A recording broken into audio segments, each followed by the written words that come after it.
juste une petite parenthèse que je souhaite ouvrir. C'est vraiment intéressant cette analyse parce que à travers tout ce que vous dites, Reski, le Napoli me fait penser à notre équipe nationale à l'époque de Haïlozik ou de Gourcuff, où on jouait يعني vraiment. نابولي عنده نفس طريقة اللعب Voilà, مع المنتخب الوطني حليلوزيتش. on jouait sensiblement avec la même organisation, avec 4 défenseurs, avec des latéraux qu'on utilisait énormément, avec une sentinelle aussi qu'on a perdue sur cette CAN. Et l'animation offensive me fait penser aussi à cette équipe nationale et la fragilité aussi défensive aussi. Donc c'est pour ça que je referme la parenthèse là-dessus.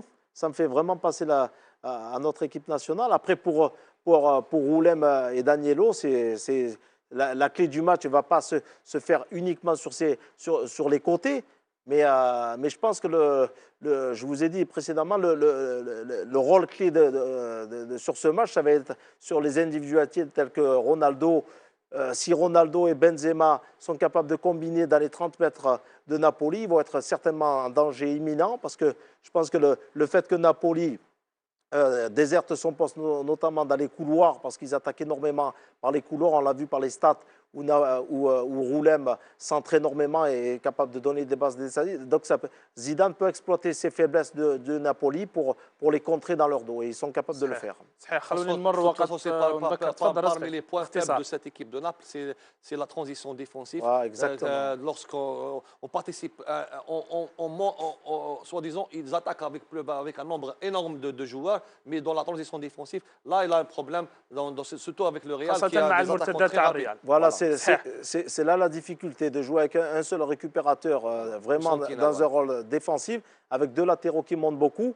Un peu moins à droite parce que le latéral droit il monte beaucoup moins, mais ça peut être exploitable pour Zinedine Zidane. نذكر فقط بمباريات الشامبيونز ليج الاسبوع المقبل. تشامبيونز ليج في هذه السنوات الاخيره تلعب اسبوع باسبوع. الاسبوع المقبل باير ليفركوزن سيواجه اتلتيكو مدريد، بينما مانشستر سيتي سيواجه موناكو. ونمر إلى هذه المباريات الثلاثاء. مباريات الأربعاء بورتو سيواجه يوفنتوس، بينما ليستر سيتي سيرحل نحو مدينة سيفي لمواجهة إشبيليا. وصلنا إذن لنهاية هذه الحصة. رزقي نعرف تعبناك اليوم، شكرا لك على هذه التحليلات. مزيد من التحليلات في إن شاء الله نعود إن شاء الله الأرقام القادمة إن شاء الله بحول الله. نشوفوا فريق من بطولة مختلفة ونديروا له تحليل تاعو، نعطوا له نهضروا على مشروع اللعب تاعو هذا باش نفيدوا الجماهير الكرام، وخاصة بور لا فورماسيون، سي بوكو بلوس بور لا فورماسيون دي جون، والناس لازم تصنع مشروع على هذه الطريقة. صحيح نبيل، ميرسي بوكو، سيتي فريمون ان بليزير اجوردي.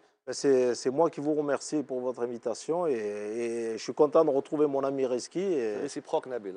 Et les analyses qu'il a fait aujourd'hui, c'est une bonne chose. Comme ça, le public algérien va apprendre à travers ses analyses le football et va progresser davantage pour mieux comprendre le travail de l'entraîneur. ترجع لنا une autre fois إن شاء الله. إن شاء الله avec plaisir. إن شاء الله. يعطيكم الصحة مشاهدينا الكرام. وصلنا إلى نهاية هذا العدد. نلتقي بكم الأسبوع القادم في نفس القناة، نفس التوقيت ونفس المكان.